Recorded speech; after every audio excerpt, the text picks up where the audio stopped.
Hello and welcome. I am Daisy, your hostess. We're going through the pages of the book titled Psychic Self-Defense by Dion Fortune. And in this video, we have reached the chapter titled The Pathology of Non-Human Contacts and also Ceremonial Magic. In chapter on non-human contacts, the author mentions elemental beings and nature spirits, the Deva Kingdom. To share a side note, in Buddhist cosmology, devas are not immortal gods, but rather one of the many classes of beings who have been reborn in a heavenly realm due to past good karma, but they're not humans either. Staying on the theme of non-human contacts, in Islamic belief, jinns are supernatural, non-human beings created from fire. They're considered to exist alongside humans, forming a parallel world that is unseen by them, and they're capable of both of good and evil. And also in Christianity and Judaism, angels and demons, or Qliphoth, as they're called in the Kabbalah, are known as non-humans as well. So we can see that there must be something about these non-humans among the humans, right? Because there's something of it in different cultures and belief systems. The author will expand on the elemental non-human contacts and starts the topic by describing how souls become incarnate, and you might find this either amusing or interesting how she vaguely touched on the topic of how conception takes place. Well, esoterically speaking, something about a psychic vortex extending metaphorically vertically towards the astral planes, and she suggests that it could be disastrous should the vertical vortex be deflected, as it then lends itself to attract into it from parallel evolution other types of life, which then blends with the human soul, and according to the occultists, this explains certain types of non-pathological abnormalities or predispositions. Wouldn't that be funny if any of it is true? As it would explain how sometimes we, when describing certain temperaments of people, might say they're solid as a rock or fluid like water or other similar descriptives. It's interesting the different fascinations and relationship we humans have with nature and the four elements of air, fire, earth, and water, and I must add as well a fifth element known as ether. Some people are drawn to gardening, others to snorkeling, hiking, enjoying taking in the heat of the sun, or enjoying traveling by air or skydiving, or even cloud gazing. And also, quite the opposite is true, as some folks have aversions to heights, walking in forests, going in the ocean, and other such things. These no doubt would point to our perception and experiences with these elements, and seen from that point, I find it quite enlightening as understanding different sides of our emotional connection to and with nature. Fascinating indeed. While the author's perspective is quite different than mine, still, I think you will find it interesting. She then moves into ceremonial magic, and some folks have been waiting for that chapter.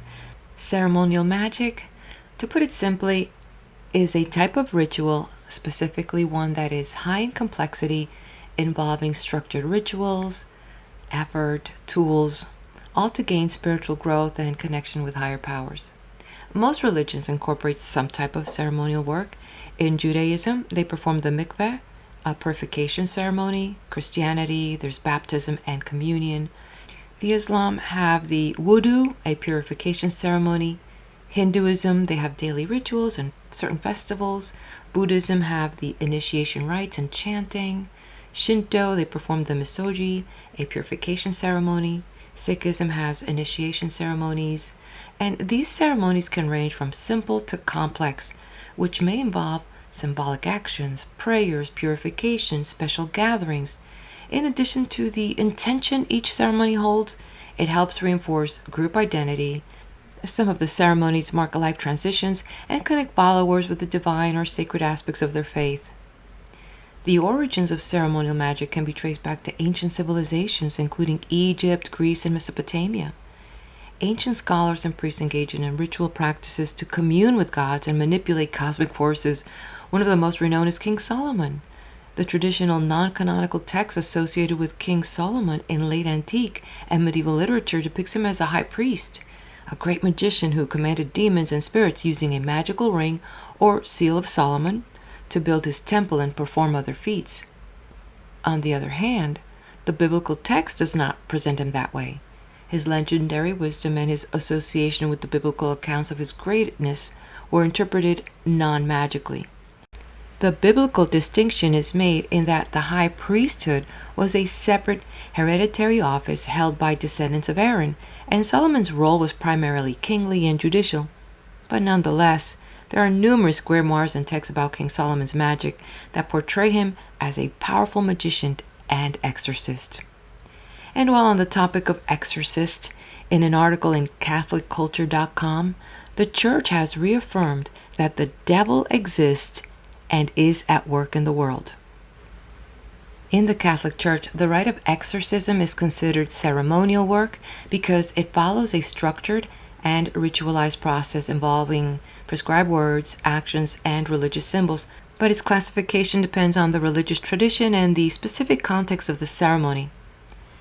On January 26, 1999, the Vatican announced the release of a reformed ritual for exorcism titled De Exorcismi et Supplicationibus Cubidusam, which means of exorcisms and certain supplications. The new 84-page Latin document replaced the previous rite, which had been in use since 1614. The new rite provides a choice between deprecatory and imperative forms of exorcism. I left links in the description of this video. If you'd like to check them out, please do so. Go back, Satan. At that same conference, Cardinal Jorge Arturo Medina Esteves, prefect of the Vatican's Congregation for Divine Worship and the Discipline of the Sacraments, stressed that very few people are actually possessed by demons. Church officials say only 1 in every 5,000 reported cases is an actual demonic possession.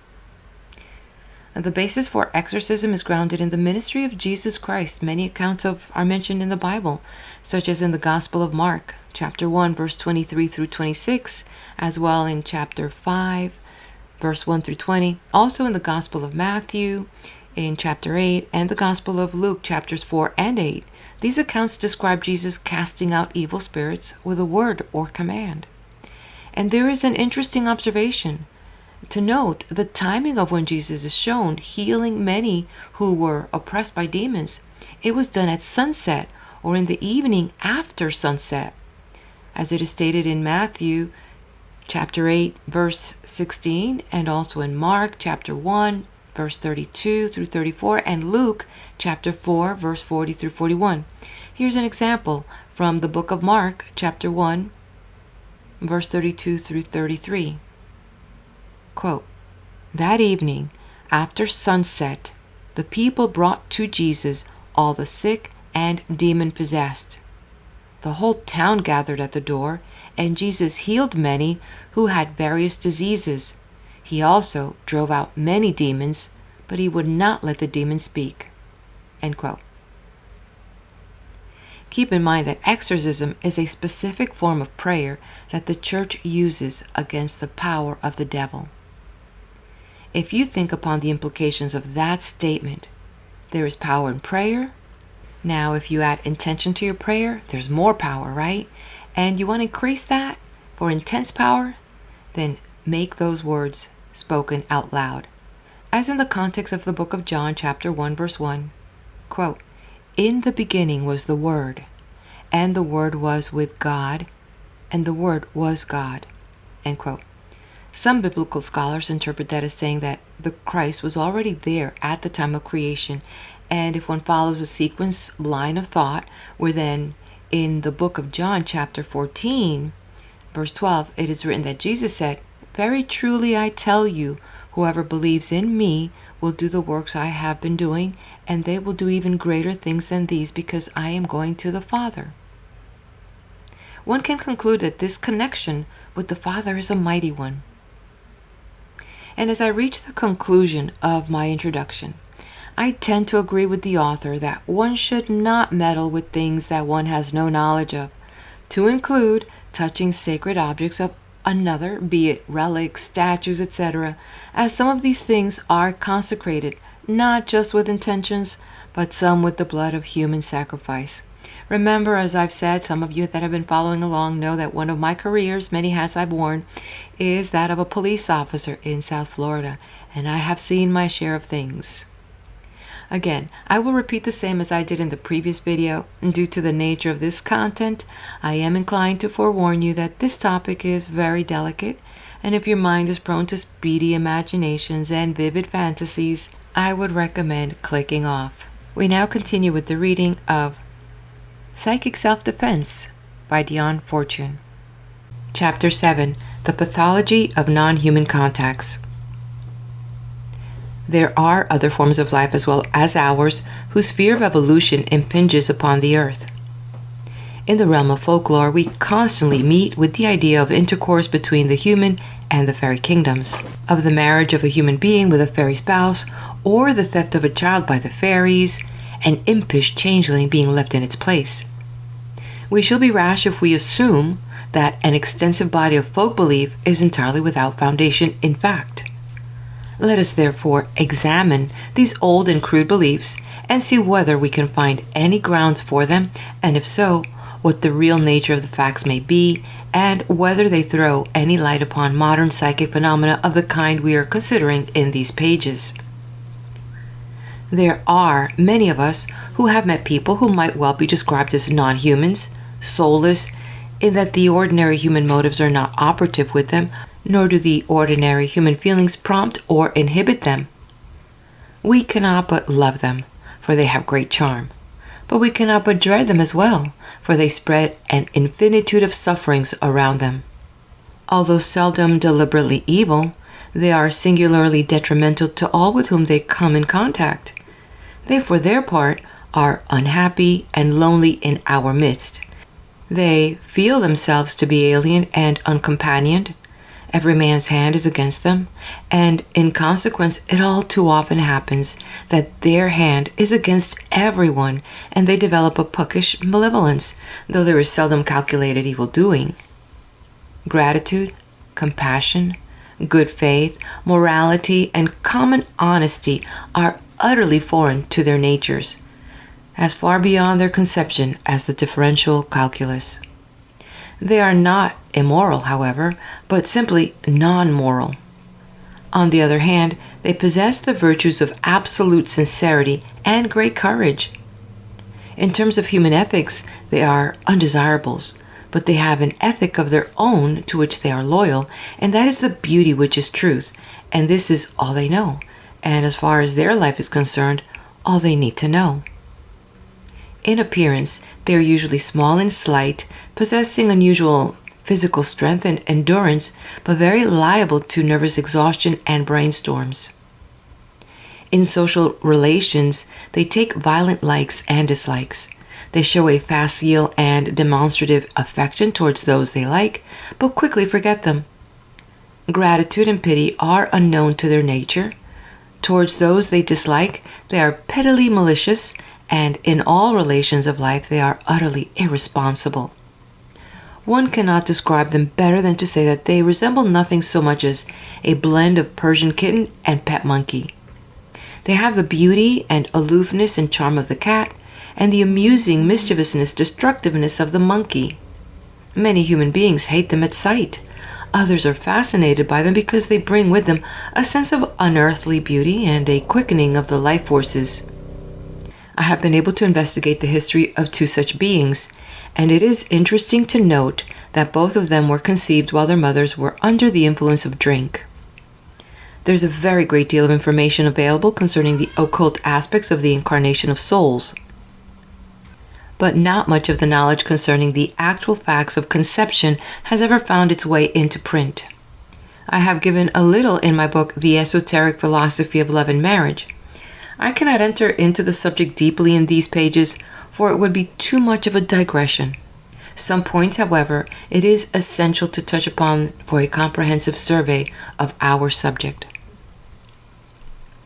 At the moment of sexual union, a psychic vortex is formed resembling a waterspout, a funnel-shaped swirling that towers up into other dimension.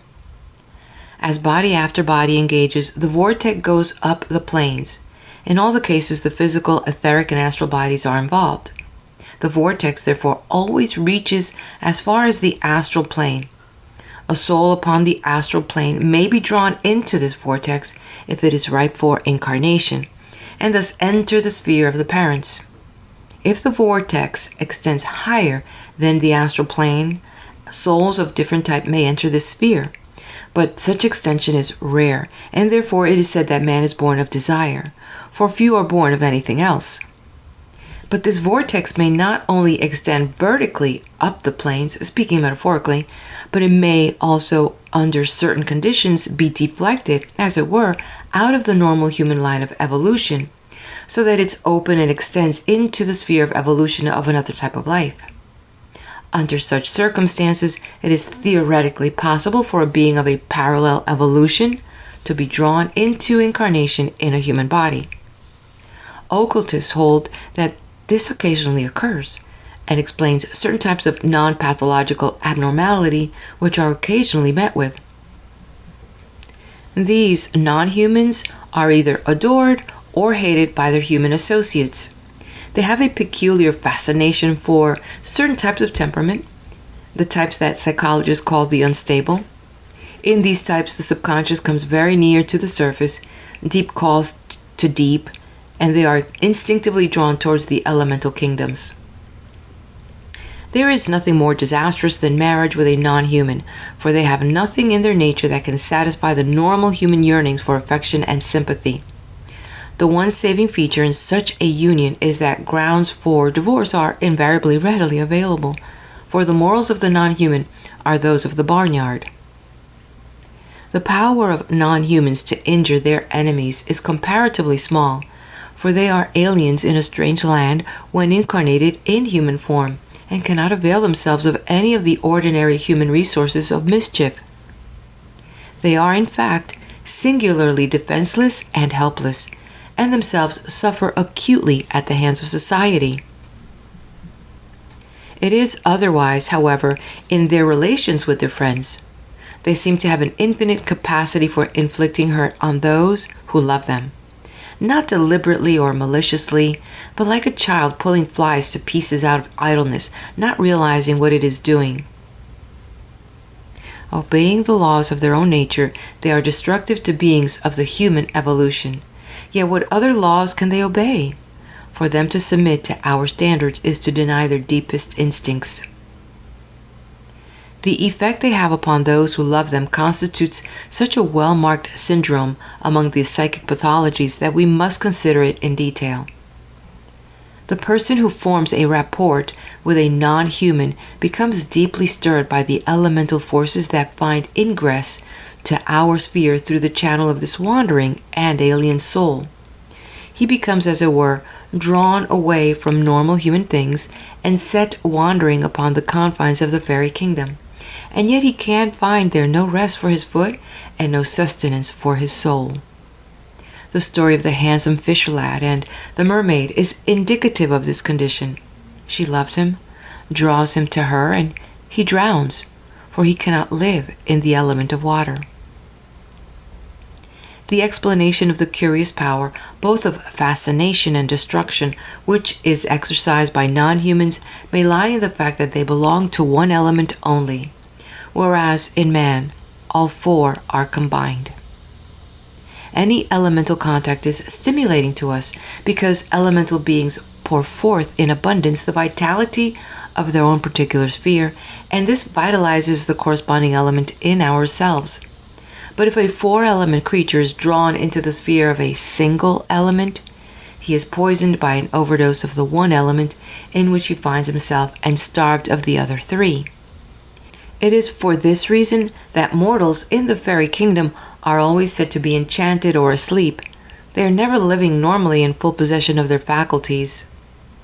An equally difficult problem is set to the non-human who is drawn into our midst. A single element creature is bidden to control and assimilate an additional three elements for which it has no equipment or experience, and the result is disastrous. But it is not enough that we should merely describe the conditions and state the problem in these pages. Our aim is essentially practical. What then can be done when a non-human has to be faced and dealt with? It must be clearly realized that Any mating between a human and a non-human is a hopeless proposition. In the first place, it can only be the preamble to a divorce, because non-humans are promiscuous in their sexual habits. And secondly, there is nothing in the nature of a non-human that can satisfy the higher aspirations of the human. We must not allow the human form to mislead us to the existence of a human soul. A non-human is a pet animal, not a fellow creature. That, frankly, is the only possible ground upon which they can be approached. If we expect no more of them than we should of a pet bird, if we manage them as we should manage a kitten, we have got as near to the solution of the problem as we are ever likely to get until the dark angel mercifully restores them to their own kingdom. A mercy seldom long delayed, for non-humans do not make old bones. Human beings may also come into touch with elemental beings by themselves, venturing into the spheres of elemental life. Such contacts need not necessarily be harmful to either kingdom, provided those who enter into them know what they are about. In fact, such associations are frequently entered into by occultists in the course of their work and researches, but it is an undertaking for the advanced initiate only, not for the neophytes. There are cases, however, where such an association may lead to harm. The human partner in the association may be ill-equipped or ill-adapted for the undertaking. He may have ventured out beyond his depth, having picked up a formula from some more experienced occultist and used it without proper preparation. Or again, it is not uncommon to find people who have brought through some previous incarnations a natural aptitude for getting into touch with the elemental kingdoms.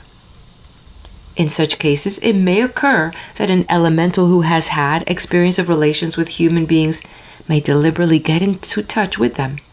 This is in every way undesirable, for the elemental has not got the knowledge of human conditions necessary to enable it to avoid injuring its new friend. In any case, elementals have got a one-way intelligence, and it is not well that they should be senior partners in any alliance with human beings. The whole question of elemental contacts, an exceedingly fascinating one, is too extensive and intricate to be entered upon in these pages. It has been necessary to refer to it, however, for certain cases of psychic difficulty may be due to inexpert operations on both sides of the veil. These elementals, or nature spirits, are quite different to the controls with whom spiritualistic circles come into touch. The spiritualistic movement is highly organized in the inner planes, and promiscuous controlling is not permitted. Controls have, in fact, to sit for development in just the same way that mediums do, and there is invariably some experienced entity within call who can come to the assistance of the circle if all is not going well. Western occultism was thoroughly disorganized and broken up by centuries of persecution.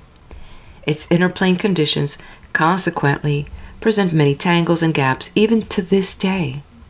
It is nothing like as well organized as the spiritualistic sphere. The great orders have their definite contacts and work strictly within them, keeping a firm hand on neophytes.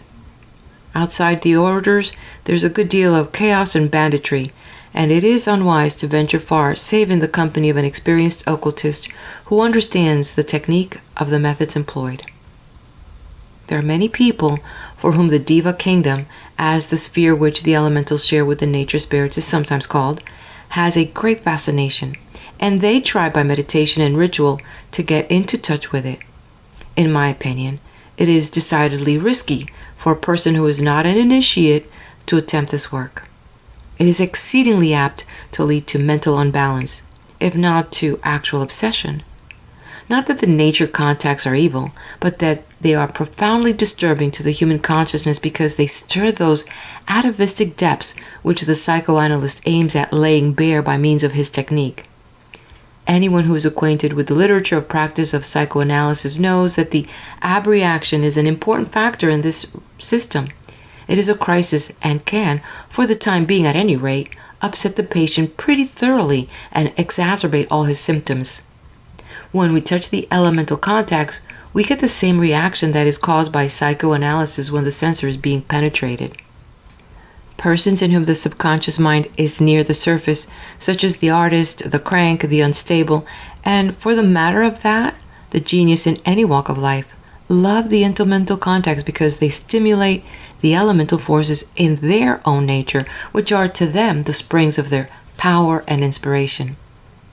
But the average citizen whose mental content is organized largely in a basis of repression and compromise in order that he may be a citizen at all and take his place in an organized society, is upset by the elemental contacts according to the proportion of repression to compromise in his makeup. Compromise is the normal lot of humanity. Repression is the pathology of compromise. The person who has managed to effect a working compromise between the different elements of his nature can afford to allow himself a holiday with the devas without doing anybody any harm. But the person who is repressed will find that they disagree with him actively because they are having the same effect upon him that a drastic psychoanalysis would have. We hear sometimes of the tragedy that results from taking the last dose in a bottle of tonic, of which arsenic is one of the ingredients.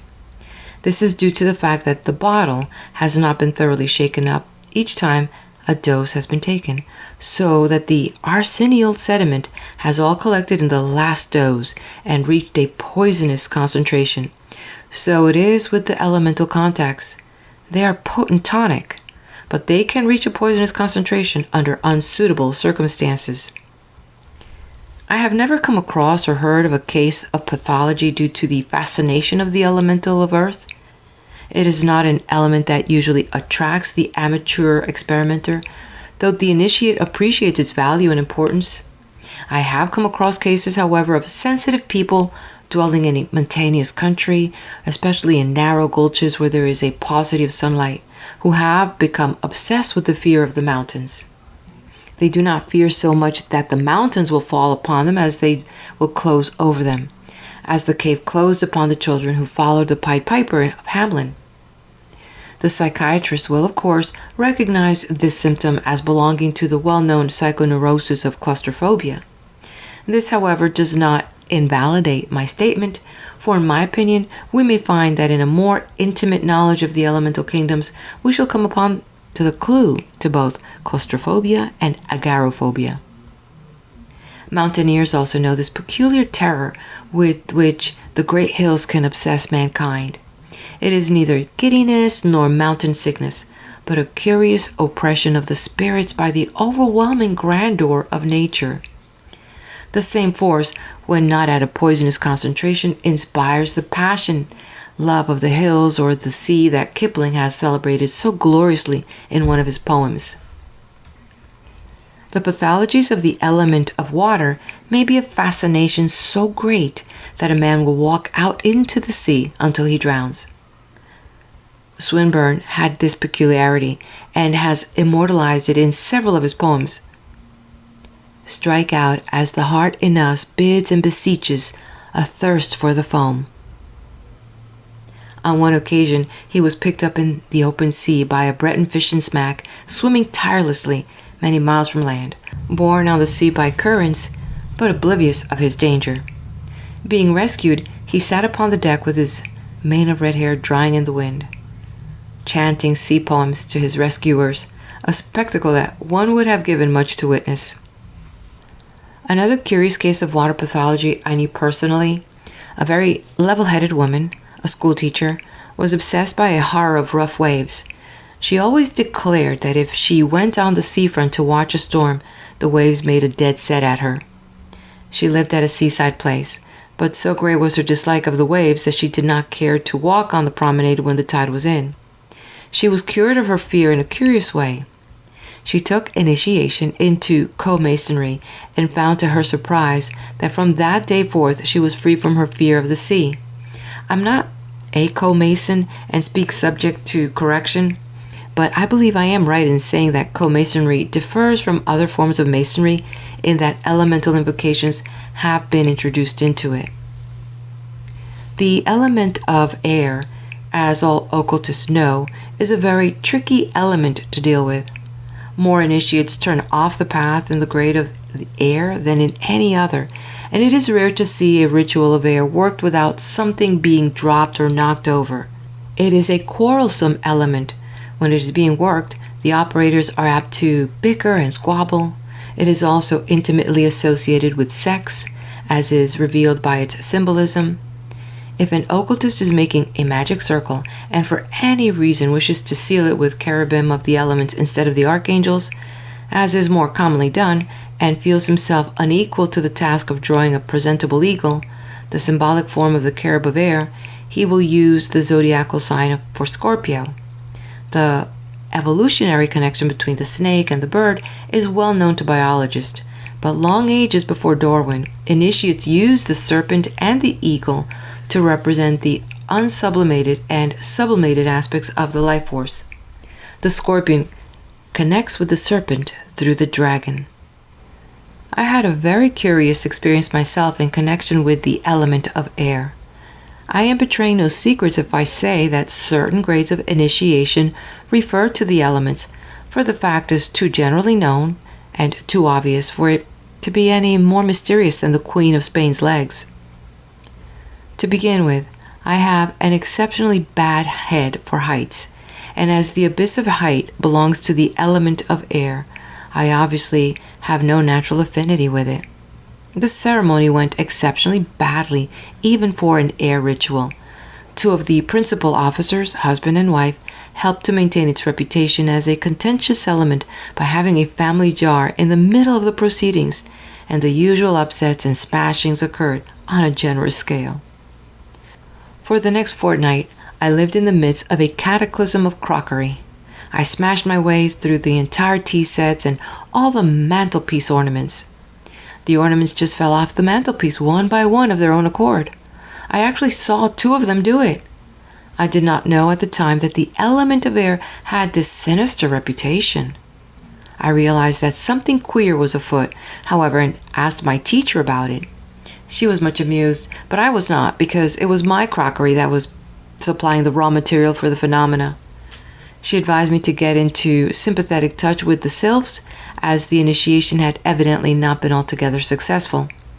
I tried to do this, but I was in London at the time and met with no success, for the elemental contacts, with the exception of fire, cannot be worked successfully in a city. The smashing went on, and I was reduced to a tin mug and a toothed glass, for I saw it was useless to get any more china until things had settled down. Then I went away for my summer holiday and found myself on the summit of a high and isolated hill on a day of bright sun and high wind. I was very conscious of the nearness of the elemental kingdoms. The air seemed full of silver sparkles, which is always a sign that the veil is thin. There was no one present save some friends who were sympathetic. I faced into the wind and raised my arms in invocation. Suddenly we saw below us a figure bursting through hedges and leaping ditches and running wildly towards it. We presently recognized it as another of our friends, and when he joined us, he told us that he had felt a sudden rush of power while in the valley and on an overpowering impulse started for the hilltop. Then all of us, without any suggestion of leadership, began the dance of the elements, whirling like dancing dervishes upon the hilltop. Fortunately, nobody was about, but I do not know that it would have made very much difference if they had seen, for we caught up out of ourselves and the air seemed full of rushing golden flames, lying level in the wind. For days afterwards, we seemed charged with elemental energy by that extraordinary dance. It may be interesting to note that we danced with a circular movement, each revolving on our own axis at the same time, and that we both danced and revolved diasul, that is, with the sun. All this occurred spontaneously, the tide of the elements catching us up and away. I have never known a more glorious experience. It was indeed the divine inebriation of the mysteries. After this, there were no more smashings of crockery. I have already noted my exceptionally bad head for heights. I have found that it is considerably mitigated, temporarily at any rate, by the invocation of air. I am of the opinion that the curious impulse which causes people for no reason whatsoever to commit suicide by throwing themselves from heights may be due to the same impulse that causes people who are obsessed by the element of water to swim out to sea, as I have recorded of Swinburne. The apparently causeless suicides by water and air are, in my opinion, a form of union with the God, which is one of the ideas of underlying human sacrifice. There are two types of human sacrifice, the willing and the unwilling. The unwilling sacrifice, the prisoner struggle or drugged into passivity, is used not to propitiate the God, as is usually thought, but in order that his vital forces may serve as a basis of manifestation. The willing sacrifice, in which the victim will be either a priest or a devotee of the God, has for its motive the idea of divine union, not altogether unknown to Christian mystics who seek its achievement by a living death, whereas the adherents of Juggernaut escape with one brief pang. The European belief of one man, one life, has imbued us with the idea of death as the supreme evil. Therefore, the European very often does not go to his death when he unites with the elements, but his higher self withdraws from incarnation, leaving his body ensouled by a curious kind of intelligent automaton, which deteriorates rapidly. Whatever may be the status of the soul that withdraws, that which is left behind is not nice. I feel, therefore, that it must seriously delay and distort the evolution of the human monad if it returns aside into the sphere of the Deva evolution. It may well be that some of the creatures whom at first sight we might classify as non-humans are really humans who have had a Deva phase in their karmic record. There is a very interesting field of research awaiting the person who systematically investigates the past lives of the weak-minded and mentally deranged. The pathologies of the element of fire are also rare, though it may be that the aimless incendiary and pyromaniac belong to this class. I have never personally had an opportunity of investigating this type of case. Algernon Blackwood writes of one in his very interesting story, The Regeneration of Lord Ernie, which is published in his volume of short stories entitled Incredible Adventures. Indeed, this author is exceedingly fond of drawing his inspiration from the Deva Kingdom and has some most interesting studies of the subject scattered through his books. Any organic geographical unit develops something of an oversoul, and where the differentiation is marked, the oversoul may become a very definite entity. If there are among the inhabitants of the district any who are sensitive to the unseen, they may form either an affinity or a repulsion for this oversoul. A great forest has a very marked personality, and there are few white men who can resist its influence, becoming markedly changed and dehumanized if exposed to it for long periods without the companionship of others of their race. Natives, on the other hand, seem to enter into it and be part of it. It is well known how often trees are objects of worship in all parts of the world. They have marked personalities and strong magnetic fields. In the spring, when the sap is rising, even non-psychics can often see the aura of a tree. It can be best seen by getting at a distance of a couple of 100 yards and looking at the sky beyond the top of the tree. The aura will then be perceived as a whitish cloud, like a patch of lighter colored sky, surrounding the top of the tree and usually swaying gently from side to side. There is a curious antagonism between elms and humanity, and about orchids all sensitive persons agree there is something sinister. Tropical vegetation, as a whole, is overpowerful for humanity. Under the tremendous stimulation of the solar fire, the elemental forces are concentrated to a poisonous strength. I am not personally acquainted with the west coast of Africa, but from what I can gather, I am of the opinion that the elemental forces and the atmosphere made by juju rites are between them more responsible than the climate for earning that part of the world its sinister reputation as the white man's grave. There are other spots where the climate is equally hot and humid, Burma, for instance, but there is no other spot that produces the same loosening of moral fiber. The only place that is at all comparable to it is the Caribbean Sea, which produces not so much a demoralization as a fierceness of violence quite alien to the racial characteristics of the people who go there. End of chapter.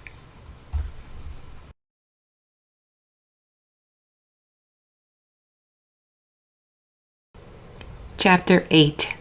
The Risks Incidental to Ceremonial Magic. If the problem of psychic self-defense is to be adequately dealt with, we must have an understanding of a subject upon which very little has been written: the nature of the forces of intelligent and organized evil. The great faiths of the ancient world all had their evil gods as well as their beneficent deities, and they did not call these evil gods devils. In Hinduism, we have Shiva and Kali. In the Egyptian system, we have Set and Bez and Typhon. In the Grecian pantheon, there are Pluto and Hecate. All the other faiths also have their angelic choirs, their archons or builders, and all the hierarchy of heaven. Protestant Christianity alone has forgotten its angelology. The Creator has to be both architect of the universe and bricklayer, forming man from the dust of the ground without assistance. If we are to refer to Paradise Lost, however, we shall find that Milton was familiar with both divine and infernal hierarchies, and that these were graded and charted according to a definite system. Anyone who is acquainted with the Kabbalah will recognize that in Milton he meets a fellow Kabbalist. In the Kabbalah, we find the esotericism of the Old Testament.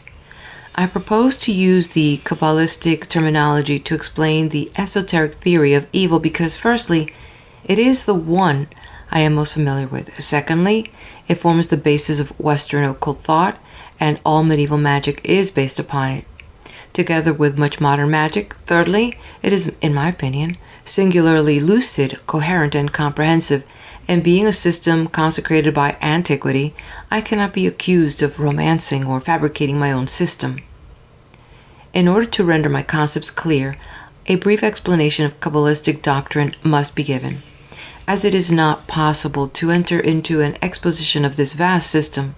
I will state certain axioms dogmatically and explain them by illustration instead of argument, thus obtaining the maximum clarity for minimum expenditure of space. The initiate recognizes two kinds of evil: negative evil and positive evil. Negative evil is the polarizing opposite of the good. Let us try and make this clear by an illustration. Every action gives rise to a reaction. The forward drive of the bullet is equated by the recoil of the gun. Everything which moves has to have the equivalent of a thrust block against which to push something from under its feet, from which to take off. It is difficult to walk on a slippery surface because it offers no resistance.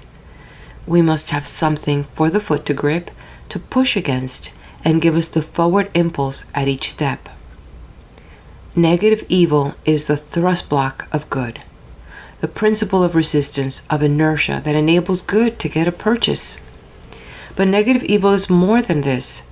We might call the principle of resistance the negative aspect of negative evil, for it has also a positive aspect, the principle of destruction. We can best explain the cosmic function of the principle of destruction by calling it by its esoteric name of the scavenger of the gods. Its function is to clear up behind the advancing tide of evolution, removing that which has become effete so that it may not choke and clog evolving life. We now find the answer to the eternal riddle as to why God tolerates the devil. The devil is the cosmic thrust block and scavenger of the gods. It is this aspect of evil which is given a more detailed symbolism in the pantheons of other faiths, having its Shiva and Kali or its Pluto and Hecate aspects. We can now see why these resistive and destructive forces are classed as gods and not as demons, for they are reactions according to cosmic law, not anarchical and chaotic forces. We now come to the consideration of positive evil. This again has a negatives and positives aspect.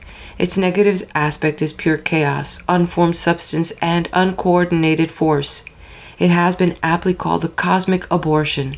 To drift into the sphere of negative positive evil is like being caught in a psychic quicksand.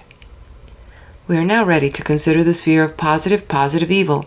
the demons themselves, or the Qliphoth as they are called in the Kabbalah.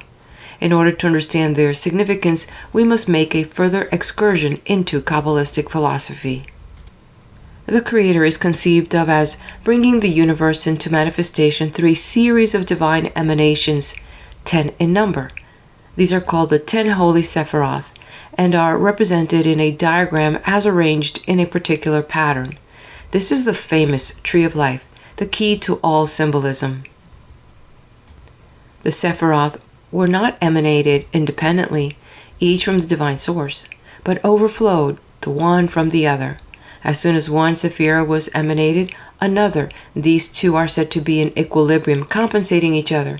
But there is a period during the emanation of a Sephira when the force is not yet in equilibrium, but is pushing out unsupported, like an incomplete arch.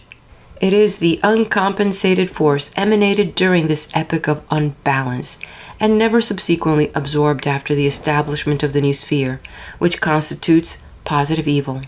There are, therefore, 10 kinds of positive evil, just as there are 10 divine emanations.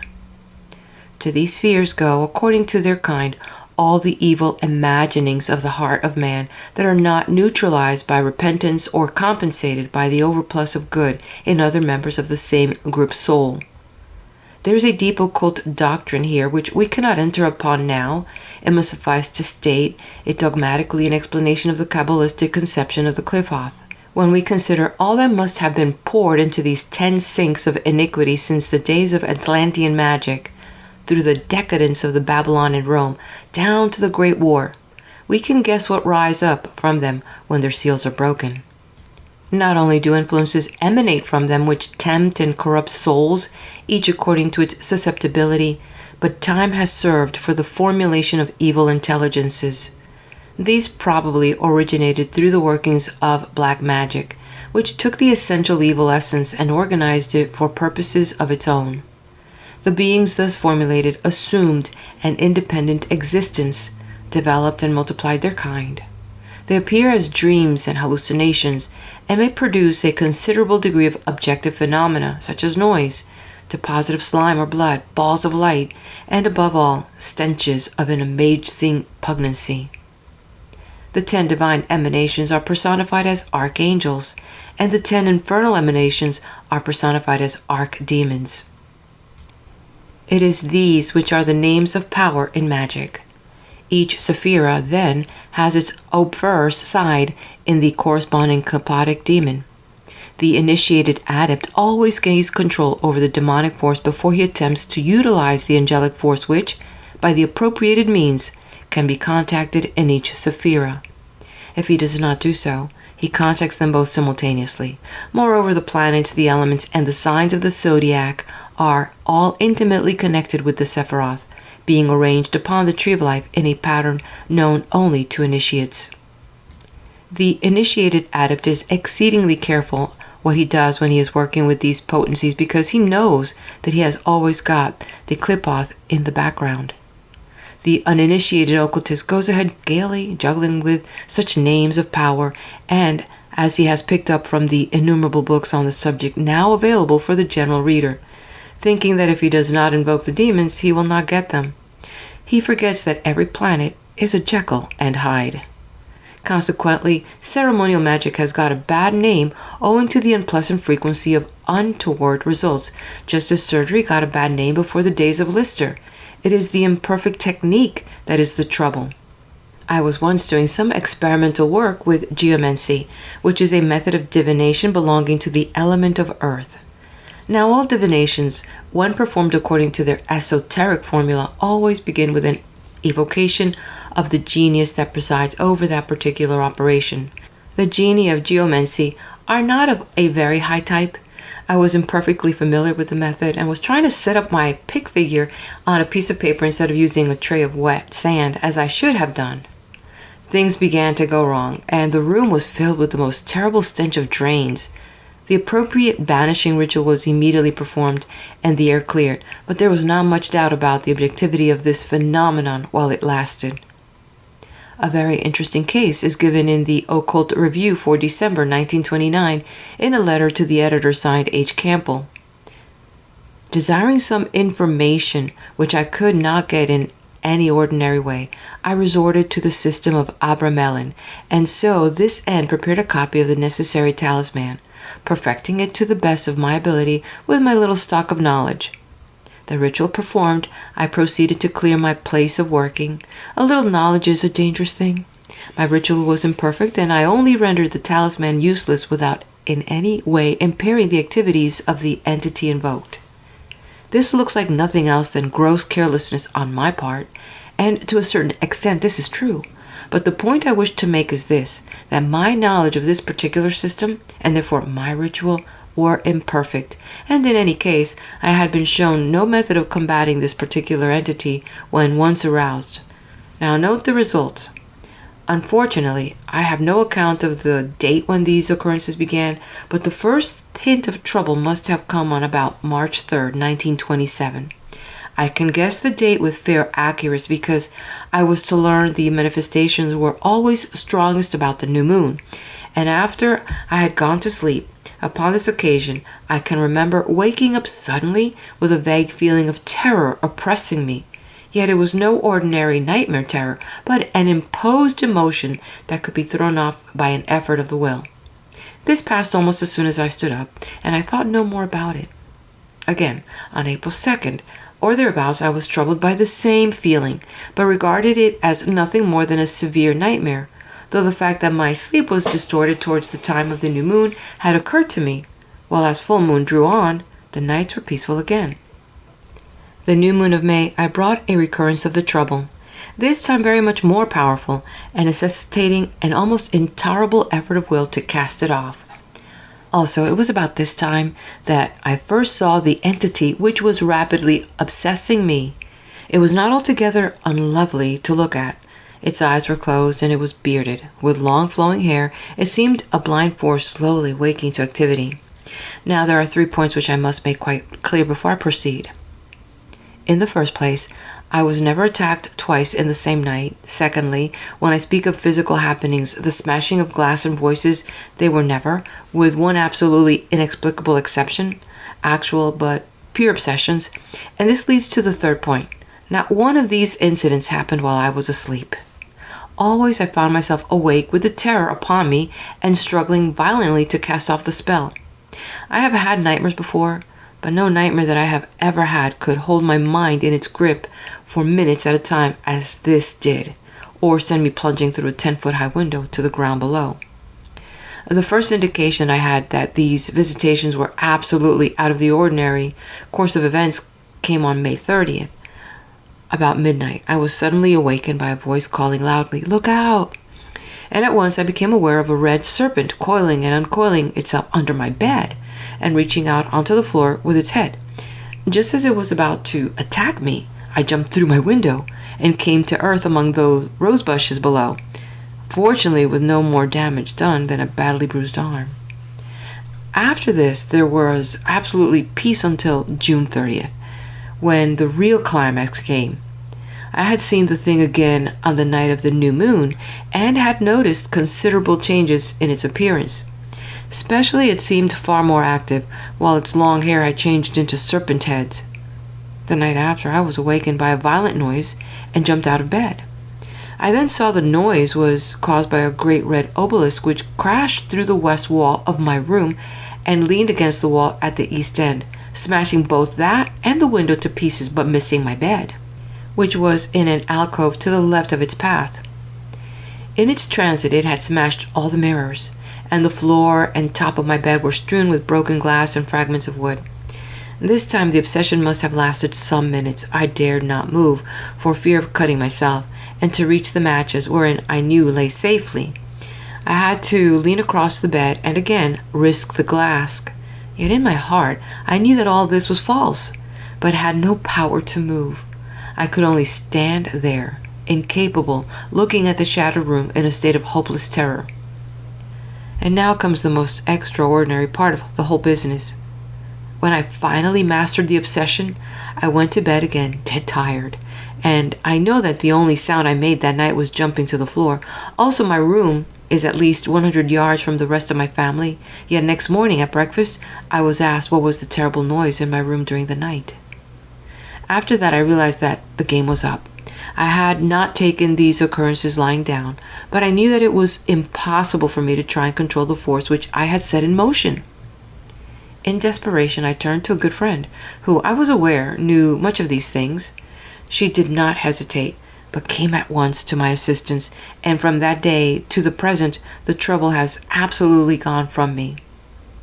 Such is the case, and I only hope it may warn those who are contemplating my folly to treat with the greatest of care any printed systems of magic, and not to use them at all unless they have the fullest control over the entities invoked.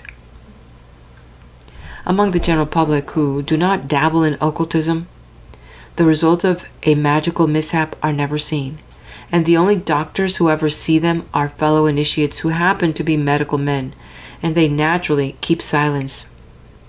The catastrophes are of varying degrees of severity, ranging from a bad fright to a fatality. I cannot say much upon these subjects, for they are among the most secret paths of occult lore. Enough must be hinted, however, to reveal what, under certain circumstances, may be experienced. I do not think it in the least likely, however, that the clipotic demons will be encountered save through the use of ceremonial magic. They are as rare as anthrax in England, but it is well to know the manner of their manifestations so that, when encountered, they may be recognized. The great majority of dabblers in occultism are protected by their own ineptitude. They fail to get results and consequently come to no harm. But if they should succeed in getting results, they would find that they had their hands full. The serious student, unless he is working under skilled guidance, may also find himself in difficulties, and for various reasons. He may be insufficiently experienced in the operation he has undertaken, for in magic, theory is one thing and practice is another. A student of occult science will often take a formula out of a book and try to use it. He might just as well study the instructions in a book on surgery and try to operate. Most formulae are incomplete. There is always unwritten work. Some of the barbarous names of evocation, which the uninitiated use as words of power, are really the initial letters of a mantric sentence or formula. I came across an invocation once in which the word of power was Tigatu. On investigation, this turned out to be the battered remains of the great architect of the universe. Even an experienced occultist may get into difficulty if he attempts magical work when he is in bad health, overtired, or has even had a moderate amount of alcohol, for very little is too much when the invisible forces are being handled. Equally does this apply to each of his assistants. A chain is no stronger than its weakest link, and if one of the team cannot handle the forces, everybody's going to suffer. A ritual lodge is no place for the well-meaning ineffectual. There is an immense amount of dabbling in occultism going on today. Most of it is innocuous because it is totally ineffective. But there is never any knowing when one is going to strike a live wire. Take, for instance, the advertisers in various occult papers who offer to supply charms that work. One of two things is certain. Either they do not work at all, in which case one is wasting one's money on them, or they work by means of some power which they have been charged. What is the nature of that power? And did the persons who made the charm or talisman really know what they were about? Did they take the precaution to bind the baser aspect before magnetizing with the higher aspect? These are the elementary precautions of the practical occultist who has been properly trained. Did the maker of the talisman know them? Again, one buys second-hand books on magic. Who was the previous owner and for what purposes were these books used? Or one buys a new book which has been brought out by some occult school for propaganda purposes. These books are often magnetized before they're sent out, and so form a magnetic link between the purchaser and the order which caused them to be issued. Or someone may join a group who has previously been associated with another occult group whose contacts were debased. Unless the proper precautions are taken, that person will bring the psychic contagion in with him, and his fellow members may have unpleasant experiences. I will remember it being said to me by an occultist of great experience that two things are necessary for safety in occultism: right motive and right associates. We lull ourselves into a false security if we believe that good intentions are sufficient protection. My advice to the would-be student is to invoke the master to send him an initiator and to refuse to attempt any practical work until he is fully satisfied that the initiator has been found. I cannot here enter into either the precautions to be taken against untoward happenings in practical occult work, nor the remedies to apply if they take place. I will merely indicate the signs by which such an eventuality may be recognized. This is all that can be done, and all that is necessary in a book of this type. The initiate knows what to do without need of guidance from me. The non-initiate cannot do anything and must seek assistance. It is enough for him if he knows when such assistance is needed.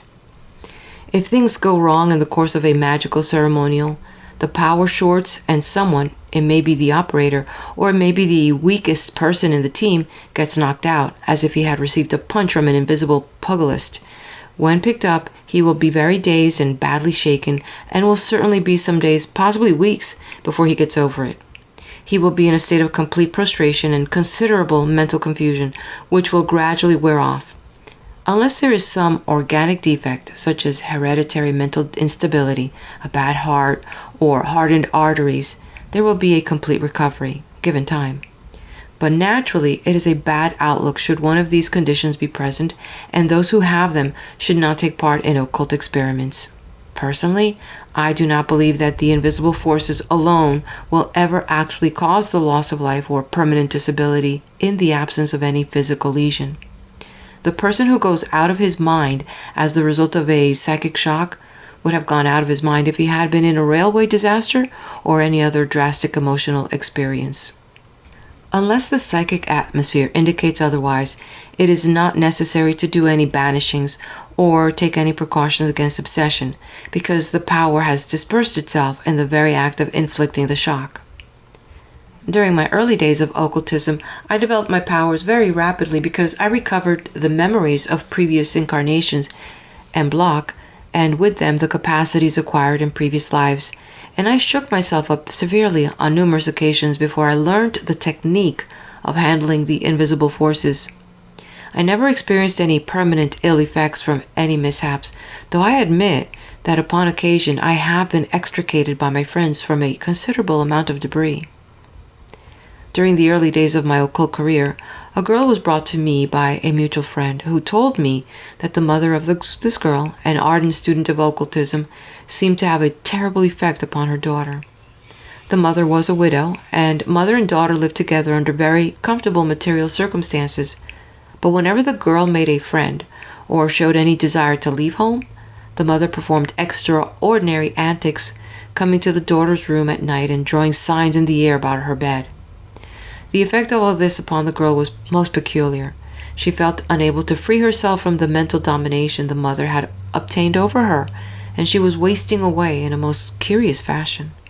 When I saw her, although able to get about, she looked like nothing I have ever seen save a famine victim. I made a psychic investigation and formed the opinion that the mother was working by means of an entity of which she had obtained possession. How this had been accomplished in the present instance, I do not know, but such things are common in occultism. I determined to take on the case and to chase, and if possible, break up this artificial elemental. I was away from the group I was accustomed to work with, but among people keenly interested in occultism of every sort, size, and description, and I have no difficulty in picking up a team to help me with the undertaking. I had no qualms about the undertaking. A second-hand elemental, directed by a woman with only a rule-of-thumb knowledge of magic, did not appear to me to be a formidable opponent. I had seen a good deal of practical occultism, had lent a hand at similar operations, and possessed the necessary formula. So I went around the town, asked certain friends to lend a hand, and others to come and see the fun. To be frank, our attitude was that of a party of small boys going ratting. We met at the appointed time and place, formed our circle, and went to work. The method I meant to use made it necessary for me to leave my body, and the group were really there to look after it while I was out of it, and see it came to no harm. I got out on the astral readily enough, did my job, and returned, feeling very pleased with myself, for it was the first time I had operated entirely on my own without the supervision by my teacher. As I began to recover physical consciousness, which is just like coming round from an anesthetic, I had a sensation as of machinery running and felt as if I were lying on something very lumpy. I opened my eyes and saw something brown towering above me to an enormous height. As I gathered my senses together, I discovered that I was lying on the floor, close to the skirting, across to the feet of an unfortunate man, who was thus securely pinned against the wall, and it was he, shaking in his shoes, that had felt to me like the vibration of a machinery. Various other members of the circle slowly and reluctantly reappeared from behind his piano and sofa and other heavy articles of furniture. They had seen some practical occultism for once in their lives, but they did not appear to like it.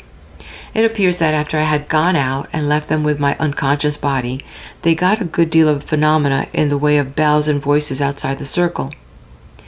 If they had kept quiet, it would have been quite all right, but they lost their heads and scattered.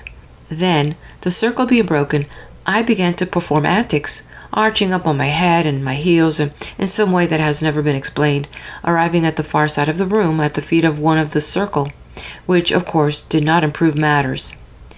Then an extraordinary thing happened.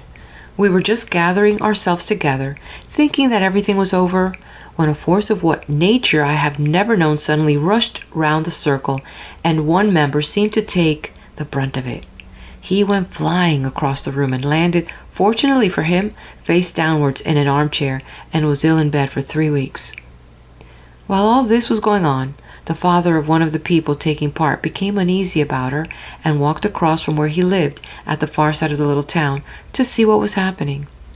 Like most little country towns, this one usually went to bed early, but he told us that as he came along, he saw that innumerable windows were lit up, and he heard that sounds of children crying all down the street. When I think of the risks I took and the conditions under which I worked in those early days, I wonder that I or any of my friends are alive to tell the tale. It is said that there is a special providence to look after fools, drunkards, and little children. I think there must be another that looks after inexperienced occultists and their friends.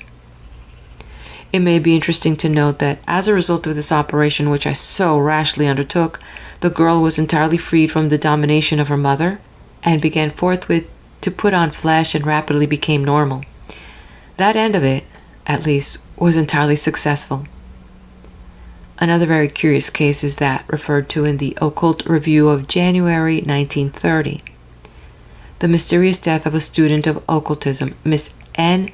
Fornario, is receiving the attention of the authorities at the present time. Miss Fornario was found lying nude on the bleak hillside in the lonely island of Iona. Round her neck was a cross secured by a silver chain, and near at hand lay a large knife which had been used to cut a large cross in the turf. On this cross her body was lying. A resident of London, Miss Fornario seems to have made her way to Iona for some purpose connected with occultism. One of the servants of her house in London stating that a letter had been received saying she had a terrible case of healing on. One newspaper report alludes to mysterious stories on the island about blue lights having been seen in the vicinity of where her body was found, and there's also a story of a cloaked man. Occultists, no less than the general public, will await with interest any disclosures that may be forthcoming concerning this occurrence. No disclosures ever were forthcoming, however, and conjecture alone can work upon the case. One detail only can I add to the brief but comprehensive report of the Occult Review. The body bore marks of scratches. I knew Miss Fornario intimately, and at one time we did a good deal of work together, but some 3 years before her death we went our separate ways and lost sight of each other. She was half Italian and half English, of unusual intellectual caliber, and was especially interested in the green ray elemental contacts. Too much interested in them for my peace of mind, and I became nervous and refused to cooperate with her. I do not object to reasonable risk. In fact, one cannot expect to achieve anything worthwhile in life if one will not take risks. But it appeared to me that Mac, as we called her, was going into very deep waters, even when I knew her, and that there was certain to be trouble sooner or later. She had evidently been on an astral expedition from which she never returned. She was not a good subject for such experiments, for she suffered from some defect of the pituitary body. Whether she was the victim of a psychic attack, whether she merely stopped out on the astral too long and her body of poor vitality in any case became chilled, lying thus exposed in midwinter, or whether she slipped into one of the elemental kingdoms that she loved, even as Swinburne swam out to sea, who shall say? The information at our disposal is insufficient for an opinion to be formed. The facts, however, cannot be questioned, and remain to give skeptics food for thought. It may be as well to say, in concluding this chapter, that when I speak of the experiments of ceremonial magic, I do not mean ritual initiation. Now, a ritual initiation is, of course, ceremonial magic, and so, for the matter of that, are the sacraments of the Church. But the occultist, using his term perhaps somewhat loosely, does not include the initiatory rituals when he speaks of ceremonial magic. There are many varieties of initiatory ceremonies, but these are all designed to work upon the soul of the candidate only. Ceremonial magic, on the other hand, in the technical use and sense of the term, is designed to work upon the soul of nature. The two operations, although there are innumerable forms of each, are entirely different in type and aim at and achieve entirely different results. There is a strong prejudice against ritual magic among those interested in popular occultism owing to the strictures passed upon it by Madame Blavatsky. Now, Madame Blavatsky was trained in the Eastern school and had very little, if any, practical acquaintance with the inner aspect of Western occultism, nor was she a master of its methods. She spoke from an Eastern standpoint and judged Western esoteric conditions by those she had seen in the East, where tantric magic was become depraved in the hands of Dugpas and similar sects. In the dense and materialistic atmosphere of the West, it is exceedingly difficult to get any results worth mentioning without the use of some form of ceremonial. Even the Theosophical Society, of which she was the foundress, has unconsciously drifted into Western methods, adopting the Catholic ceremonial and Masonic initiations as side chapels to its main temple, and the mixture is giving trouble. The Back to Blavatsky movement within its ranks may be able to produce a much pure ethical and metaphysical teaching, but I think we may safely prophesy it will produce no practical results, in Europe at any rate. Ought we to eschew ceremonial methods because occasionally, in inexpert hands or under unsuitable conditions, they lead to disastrous results? Ought we to eschew motor racing or mountaineering or flying or research into the nature of radioactive substances? All these take their toll of life each year. There is an unjustifiable risk which no level-headed person will run if they can help it, and there is a justifiable risk which everybody must be prepared to take who wants to come out of the ruck. It is not every follower of the inner way who is suitable for ceremonial work, just as it is not every individual who is fitted to handle the controls of an airplane. But there are some people, both men and women, to whom a spice of danger is a spur which brings out the mettle of their pastor, and these will always be found in the van of great adventure. End of chapter, end of part 1. In the next video, we're going to get into part 2, the differential diagnosis, and she's going to be covering such things as the non-occult dangers of the Black Lodge. Interesting, right? The psychic element in mental disturbance, and more. So if you haven't done so, please do hit the like button. Let me know you were here. Leave me a comment. If this is something that, you have friends that like this, please do share the video and subscribe to the channel.